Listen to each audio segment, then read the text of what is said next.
In this video, we'll cover revision techniques as rated by researchers, including an overview of which methods work best, a more in-depth exploration of the two best-rated techniques, and how to include these techniques in your own revision.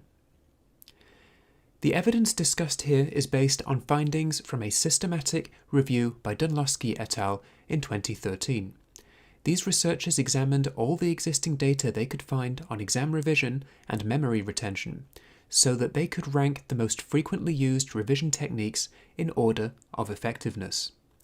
The revision techniques they examined were firstly, writing summaries of the information you've read, secondly, mnemonics, which are memory retrieval devices.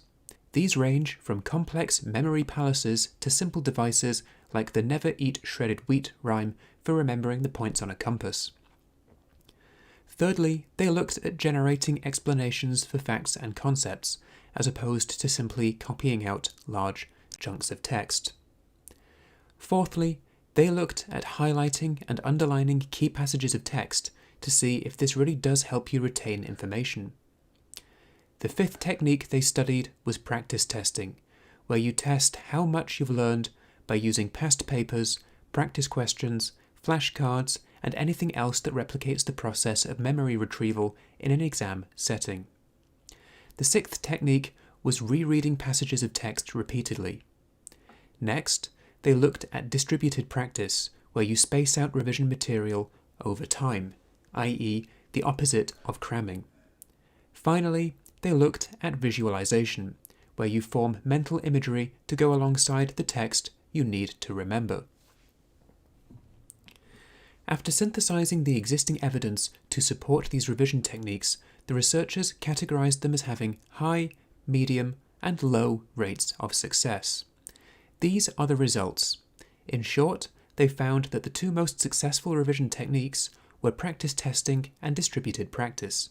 Surprisingly, several very popular techniques, such as highlighting and using mnemonics, were not found to be successful, meaning that there was little hard evidence that these techniques actually helped people to retain the information they needed for exams.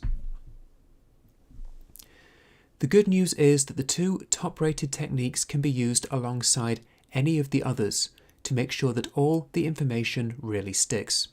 If you've found methods that really work for you, you can simply use these additional techniques to boost your revision. Make a note of 2 or 3 of your preferred revision techniques. We'll come back to these later. But first, let's take a closer look at the two top-rated methods, practice testing and distributed practice. Practice testing is using flashcards, example problems, past papers, etc. to assess what you've learned and how successfully you can apply it. People generally don't enjoy practice tests, but extensive evidence shows it improves learning. Crucially, it also works with a wide variety of assessment and exam formats, including free recall in oral exams like Vivus, essay-based exams, including open book exams, multiple choice tests, practical exams such as assessed consultations with patients or service users, and also problem-solving tasks. Distributed practice means scheduling your revision so that different topics and materials are spread out over time. It's basically the opposite of cramming. Distributed practice also benefits long-term retention of information, meaning that you're more likely to remember information beyond exam season.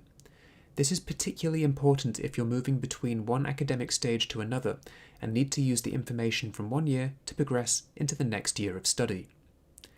The available evidence suggests that 30 days is the ideal length of time in which to plan out distributed practice. Although even if you're really pushed for time, doing it over a single day can still make a significant difference. Dunlosky et al. Had this to say about including practice tests at regular intervals. Bear in mind that it's unusual for researchers to state their claims this strongly. You only use terms like resounding yes if the evidence is unequivocally convincing. So why are practice testing and distributed practice more effective than other techniques? The researchers say it's because these techniques give your brain multiple pathways to access the information that you need for the exam. like a room with multiple entrances. Other methods only give you one point of access. Whereas using practice testing and distributed practice gives your brain multiple pathways to access the information, like a room with multiple doors and windows for entry. How might you use practice testing and distributed practice in your own revision? Go back to the revision techniques you noted down as being ones that already work for you. If you already have practice testing and distributed practice written down, great. If not, how could you integrate them into your existing methods? This could be as simple as testing yourself with flashcards or practice questions at regular intervals. These techniques can help you whether they form the basis of your revision timetable or just something to boost the effectiveness of your existing revision strategies.